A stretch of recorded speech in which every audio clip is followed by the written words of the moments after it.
आज म बनाउँदैछु सबैलाई मनपर्ने मिठो पिरो आँपको अचार।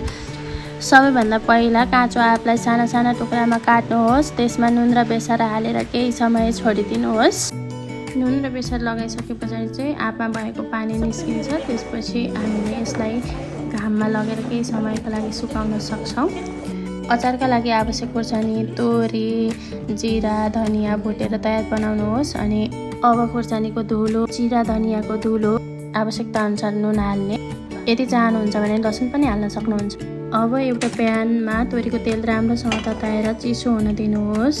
अन्त्यमा तताएर राखिएको तोरीको तेल हालेर सबै मरमसलालाई राम्रोसँग मल्नुहोस्। मेरो बहिनी चाहिँ भिडियो खिच्दैछ, हेर्दै खाउँ लाग्यो रे अनि माग्दैछ हात थापेर। यसलाई प्लास्टिक अथवा काँचको बट्टामा स्टोर गर्न सक्नुहुनेछ।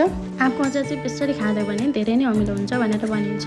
हावा नपस्ने गरी बिर्को बन्द गरिदिने। 2-3 दिन घाममा राखिसकेपछि चाहिँ मिठो स्वादिलो अचार तयार भयो।